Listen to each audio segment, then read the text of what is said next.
அர்ஜுன் மல்ஹோத்ரா ஒரு அட்வொகேட். அவர் ஒரு லீடிங் அட்வொகேட்டா இருந்தார்.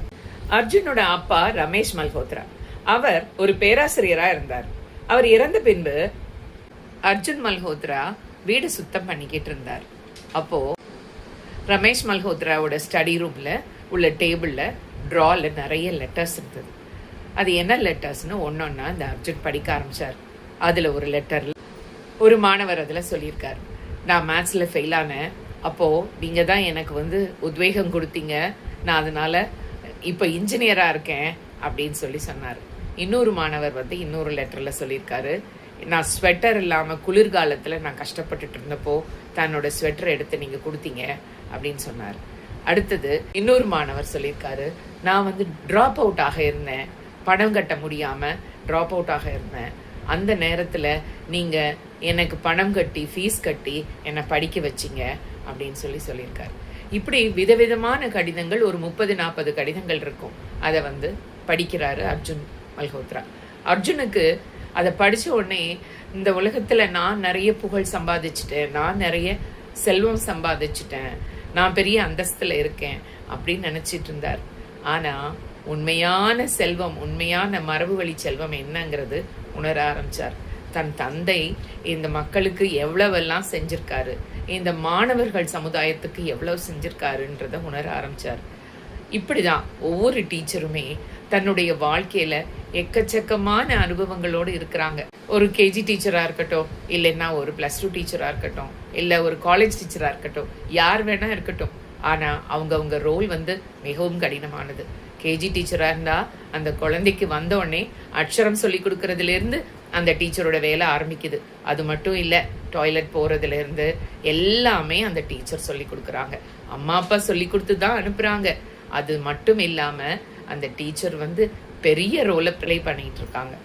கிட்ட வர்ற அத்தனை மாணவ செல்வங்களுமே வெவ்வேறு விதமான பேக்ரவுண்ட்ல இருந்து வருவாங்க. சில பேர் பேரண்ட்ஸ் கோஆப்ரேட் பண்ணுவாங்க, சில பேரண்ட்ஸ்ல இருந்து கோஆப்ரேஷன் கிடைக்காது. ஆனா எப்பவுமே நான் சொல்றது, மாணவர்கள்னா அது ஒரு ட்ரையாங்கிள் மாதிரி. மாணவர்களுடைய வாழ்க்கை ஒரு ட்ரையாங்கிள் மாதிரி. ஒரு டீச்சர் மட்டுமே செய்ய முடியாது. அது அவருடைய அம்மா, அப்பா, அப்புறம் அந்த குழந்தை, 3 பேரும் சேர்ந்தாதான் அந்த குழந்தைய சோபிக்க வைக்க முடியும். இதுதான் டீச்சருடைய லைஃப். ஒவ்வொரு டீச்சருமே தன்னுடைய குழந்தைங்க வளரும் போது, தன்னுடைய குழந்தைங்கன்னு தான் சொல்றாங்க, தன்னுடைய குழந்தைங்க வளரும் போது அவங்கள பார்த்து பொறாமப்படுறதில்ல. மாறாக, அப்பா எங்கிட்ட படிச்ச பிள்ளைங்க இப்போ அமெரிக்கால இருக்கிறாங்க, இப்போ ஆஸ்திரேலியால இருக்காங்க, பெரிய சம்பளத்தில் இருக்காங்க, நான் ரொம்ப சந்தோஷம் அடைகிறேன் அப்படின்னு சொல்றாங்க. இது ஒரு டீச்சரால மட்டும்தான் முடியும். அதை நான் பரிபூர்ணமா நம்புறேன். ஏன்னா நானும் ஒரு டீச்சரா இருக்கேன். இது நம்ம அர்ஜுனோட ஸ்டோரிக்கு வருவோம். அர்ஜுன் அதோட நிக்கல. அர்ஜுன் என்ன பண்ணாரு, அவங்க அப்பா வேலை பார்த்த ஸ்கூலுக்கு போனாரு. போய் அங்க உள்ள நுழைஞ்ச உடனே லைப்ரரி இருக்கு. லைப்ரரியில போன உடனே அந்த in fond memory of Ramesh Malhotra, dedicated to Ramesh மல்ஹோத்ரான்னு போட்டிருக்காங்க அந்த லைப்ரரியில. அவங்க அப்பா வாங்கின புஸ்தகங்கள்லாம் அந்த லைப்ரரியில டொனேட் பண்ணியிருக்காரு.